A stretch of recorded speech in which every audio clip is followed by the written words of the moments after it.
Welcome to the WAVIT podcast recap, where we discuss the latest WAVIT podcast. We're here to offer women in AV and IT valuable resources for your professional development. Hi, I'm Carol Filivario, and I'm founding member of WAVIT. I'm a project manager with 20 years experience in construction and AV industries, and I'm currently the senior program manager at Diversified. Hi, I'm Caroline Dunn. I'm vice president of marketing at Wasiga. This episode, we are recapping episode 5 with titled hosts Chrissy Sarah and Lex Evans. And this episode's guest is Joe Lloyd. She's the Senior Director of Business Development at AVIXA. So Joe Lloyd has a great backstory. She started out as a makeup artist, and her ex-husband was the one to bring her into his company, which is how she got introduced to technology and the AV industry. She learned the business and no longer works for her ex-husband and has a very successful career in AV and IT. I've met her. We both live in Atlanta. And what stood out to me in this episode was Joey's correlation of networking to gift giving.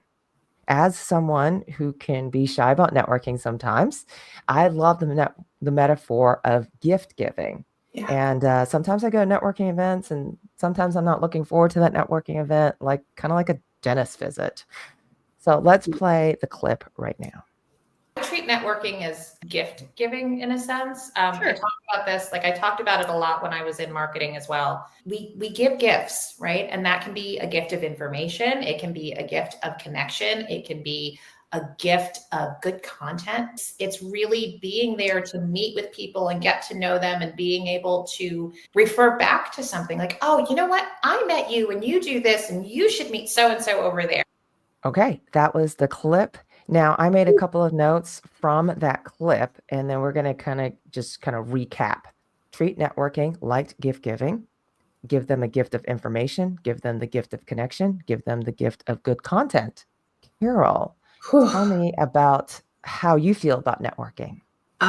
So the idea of networking as gift giving kind of knocked me sideways a little bit because I am horrible at networking.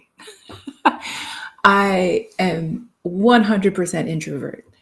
So when we go to trade shows, networking events, like InfoComm is just overwhelming for me at times, right? Because you walk around and it's a big room and there's a lot of lights and it's noisy and it's hot or it's cold, right? So there's all sorts of environmental things happening. And I will walk through quickly. I will say hello to a bunch of people I know. I will chat for a few minutes here and there. And then I will go hide in the ladies' room for 5 minutes. Or, those couches that they always have in front of in convention centers? Oh, yeah. Like, you will find me on the couch for a few minutes. And I will be scrolling through my phone because I need to just take a rest. Is that kind of a recharge for you? Yeah, it's definitely a social recharge. So for me, networking, I always feel like I'm trying to sell someone something. If I don't know you and I have to go up to you and, right? Like, that's so intimidating to me. I don't want to be sold anything. And I don't want to try to sell anyone. I've been to so many events where people come up to me and they try to sell me something. People have asked me to buy real estate, a car, and who else? Who knows what else? I mean, even the LinkedIn, like networking. People That's send not you networking. I know people send you this It's a bot now. Like the bots have taken over LinkedIn, and I'm just getting invites from bots now, not real people. And it's just But that's the important part, right? So if you think, I had never thought of this as actually like giving the gift, right? That makes it much less intimidating for me because I like building relationships. I'm a project manager. My job is relationship building, right? It's communication. That's a good point. Building. And I've been doing project management for a long time. I've built a lot of relationships, and my network is based on the professional relationships that I've built through projects, less about, we met at a trade show or we met at this cocktail hour or dinner or whatever. Like, I'm not, certainly myself personally in my personal life, I'm not in a position where I can go to cocktail hours. So and it wouldn't be my first choice to go anyway, but I appreciate the people who can do that. But if you think about networking as more of the final result, in the middle, we're building relationships. We're building finding a way, right, to relate to each other that will then in turn build a network, right? I'm not out here with the goal to build my network. I'm out here with the goal to build relationships. And however we do that, and I very much appreciate, even at the end, Joey had said that she's a 100% extrovert, right? Like, this is her. She loves this. She wears bright colors. She goes out there and she's loud. I'm not loud. I wear black all the time, to my mother's dismay of 45 years of me wearing black, right? And she still complains about it. But you do you. Right. But this is how I am, right? And this is how I've learned to network, and I've learned to overcome that. I mean, I was so shy as a little kid. I didn't really even talk as a kid. I just didn't. Right. Like, I remember taking tests in kindergarten because I wouldn't answer when the teacher called on me, and they were like, they thought they were worried I had hearing issues. I did not have hearing issues. I was just painfully shy. Oh, and now you're out here in the real world, and we're talking about networking. All right, so let's get back to the slide real quick, okay? So, we do networking to meet people, to get to know them, and to refer back to that conversation. So that's the rest of my recap of what Joey said. I think that's really interesting, because nowhere, we talked about relationship building, just now, but nowhere on this slide does it say networking to sell something to somebody that they don't need. Yeah. Let's sell someone a bridge, right? Like, yeah. And I love the idea too of saying, hey, this person, oh, come here, you should meet this person, right? And facilitating networking for each other, I think, is really important, because for people like me, right, when networking is so intimidating, if someone says to me, if someone I know, if I'm talking to, and they say, oh, you should meet this person, hang on a second, come here, and they'll pull someone in, that's a totally different experience for me. And I appreciate so much more the extrovert that can pull the two introverts together who should possibly know each other. I think the other crux of what Joey had to say was paying it forward. I don't think she actually says that, but really, you're starting that relationship by paying it forward, giving them a gift first, Right. not knowing when you give a gift, you don't know if you're going to get anything back in return. Right. If you're the first one, and you kind of have to be okay about that. You kind of have to be, I'm just going to give you a gift, and I'm not going to expect anything in return. Other than I'm hoping to build a relationship with you. And that's the idea of gift giving, right? Is that you don't have this expectation on it, right? In theory. So there are plenty of people who give gifts with expect something back. Right. Okay, so, but I think that the way that Joey's presenting it, I think she's presenting it with give that gift, but don't have a expectation that you're going to necessarily get something back. And I like the analogy of that, because you remember going to trade shows 10, 15 years ago, every booth had keychains and notepads and swag, right? We call it swag, but it's gift giving, right? You're giving someone a gift to get them to kind of pull them into your booth and talk to you. Yes. Right. And I appreciate and some people just take the swag and then walk off. Right. Exactly. And you have to kind of be like, you have to be okay about that. Right. You kind of have to be like, all right, that's how this game is played. Right. And are you in it for the conversation, or are you in it for the keychain? Right. Like, and some people are in it for the keychain, which is why they just take it and leave. And you just have to kind of let them, that's their agenda and that's what they want to do. Right. And then somewhere in there, you find somebody who actually wants to talk to you and wants to build that relationship with you. Right. But you might have to start with giving out 100 keychains first. Right. I said keychains too, because it reminded me, my dad was, with his job, he wouldn't go to trade shows a lot, but occasionally he would go, and he loved free stuff. And he would come home with, the trade show plastic bag completely full of pens and keychains. He would basically just walk around for the free stuff. He didn't care about the trade show itself. I can see that. I've seen lots of people do that. There's no shame in that. That's how it works. Yeah. We used to make fun of him incessantly about it. We're like, how many keychains do you need? So now that we've talked about Joey's, gift giving, let's talk about why we need to be networking. And I know, Right. and I think we all know this, but I thought it would be great if I put up a slide here that had the actual data We love on, the data. like we are trying to make this data driven, this podcast. We want to Yep. talk about, how our perspective, but we also want to talk about hard facts here. So this was not hard to find. I just, started Google searching, why should I be networking? And number one, and we talk about this a lot, in WAVIT, this is, women helping women in our, in our careers. And, we all are going to be changing jobs at some point. 85% of jobs are filled through networking. Can you believe that? Yeah. I'd say 95% of my jobs have been because of networking, I particularly mean, in the AV industry. yeah. So this is, this is an industry where people know each other. They Yeah. know what we have reputations. And so, and then that, which brings me to the next job one. 70% of jobs are never published publicly. Whew. Having So how are just you gone through a find it? job Why are you search. spending your day on Career Builder or like applying for jobs blindly? If you, that's 30, that means you're looking at 30% of the jobs that you're applying. If you're just applying for jobs on the internet, that's 30% of the jobs. You're Right. missing out on 70% of the jobs that you could be applying for. And let's talk about the 30% that aren't actually real jobs. Right. Okay, that's a good Yeah. point. Okay, Whole yeah, different that whole different there's ballgame too. But yeah, having that's just another whole podcast right there.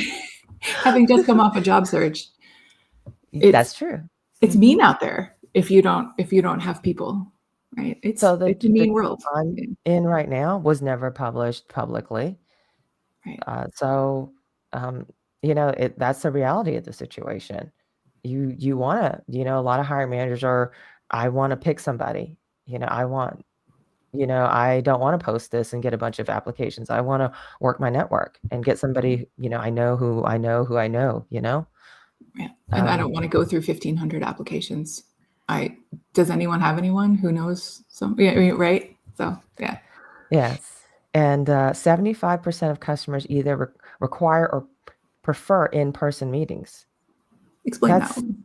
That's So interesting. that one is if you're doing a sales call. So I didn't want it all to be about jobs. This is about, hey, I'm calling on you to buy Right. something, Right. and to think that I'm going to do it without networking, to think I'm going to do it without meeting you in person to sell you something. They want to get to know you. Yeah. Boots on the ground. I agree. You got to show up. Yeah. I mean, we were talking earlier about tone and context, right? And Yes. uh, tone, personal tone, right? Your facial features while you're talking, the way that you express yourself. I Body mean, language. your body language, right? You're never going to Mhm. be able to get that across in an email or a cold call or over the phone, even in a video call, right? You're not going to get the nuance of someone. I'm almost 6 feet tall. You can't tell that from right now, right? Like, you can't tell that from sitting here. But knowing people in real life, knowing people in scale, right, is really it helps us connect to each other, right? And that also helps build that relationship because you remember when you build relationships. I always say this too: when you build relationships, you don't remember necessarily the experience. You remember how people made you feel, right? Did I You remember feel? your experience, You remember your experience, your right? emotions, how you took Right. something, and something could have triggered you, something, like something unrelated could have been affecting how Yep. you took that. Right. So yeah, that the in-person networking is coming back. We're coming out of this pandemic. We're out of the pandemic now. Yay. So you got to show up. I mean, for us introverts, it wasn't terrible, but I did miss personal connection, right? And just being introverted doesn't mean that I don't want to be around people, right? Being introverted means that I'm intimidated to be around people. There's a fine line, okay? Yeah. Totally different, Okay. right? And that intimidation will sometimes cause me to do what we call the Irish exit, right? Where I'm just like, I've had enough, I'm going home, I'm leaving. And I don't say anything to anyone, right? Talk about making a bad impression. But How about I'm going to the bathroom, but I'm really going home. I'm really going home, right? I'm going to go out for some air Oh, where's the bathroom? on the Oh. way to my house, right? On the way to the Oh, train. there's one at my house. Oh, that's the one I meant. So yeah, there's a but but that personal connection, right? And the way that you make other people feel, right? As a project manager, again, it's really important. I could be like, you could be the like, typical like boss, and start yelling at people and barking orders. But at the end of the day, that is not leadership, and that is not a way to build relationships, right? Back to building relationships. Right. Yes. Exactly. And that's really what we're doing in this networking. Maybe we need to stop calling this networking because it's turned in such a negative word. Maybe we just need to talk about, hey, Relationship building. we need to talk about this in terms of relationship building. Joey is total extrovert. She can do this. She's a master at this. Carol, you are 100% introvert. I'm probably kind of in the middle somewhere. I don't know. I can kind of, see both sides. And I think, in the podcast, I think the conclusion was you have to do you. You can't be something you're not. And we're not expecting you to be something you're not. And I think that's one of the reasons we have WAVIT is so that we Right. have this safe space for us to be who we really are. Yeah. And right. We have to, we're up as women, we're up against stereotypes. We're up against a kind of a mean world, right? At times. So networking within a smaller world, within a smaller globe is really beneficial to us. And you're right. It's literally a safe space, right? Like we want to build, that's part of why we all joined. We want to build that safe space, yeah. because it's a jungle out there. I love that song. It's a jungle out there. It is. You're just out there putting yourself out there, and there's a lot of rejection out there. There's a lot of mean people out there. But we want, and we're going to try our very best. We're not perfect, to make WAVIT that safe place. Yeah. For all of us, and we need that. I mean, that's the problem. Like we had to go do that because we didn't see it in a lot of other places. Right. And for people who are good at it, the Joeys of the world, and the people who are not so good, or the range in between, right? It's great to have the opportunity to be able to do it and to get better at it without the added pressure of, getting comments because your jacket might be a bright color. So with that, Carol, do you have some book recommendations for us? Oh my goodness, books I do. So my first recommendation is this Works a No-Nonsense Guide to Networking and Your Way to More Friends, More Adventures, and More Success by Julie Brown. It is hilarious, completely worth a read. Always makes a good segue, but really good tips about how to connect with people, right? And to sort of embrace your personality, no matter what it might be. Another book is Networking for People Who Hate Networking, a field guide for introverts, the overwhelmed, and the underconnected. This was also an excellent one by Devorah Zach. And then How to Talk to Anyone, 92 Little Tricks for Big Success in Relationships. That one is good, particularly if you are in a face-to-face relationship, sort of build it, if you are sales, if you are marketing. She gives some really great little blurbs. It's a really nice one to just kind of read as you go. It's not linear, but excellent tips on just really how to connect with folks in conversation. Those would be my top 3 for networking. And we will link down in the description field. And there you have it. We are Carol and Caroline, aka Team CNC, bringing you episode recaps. And the best business resources for women in WAVIT. Please subscribe to the WAVIT podcast so you don't miss a thing.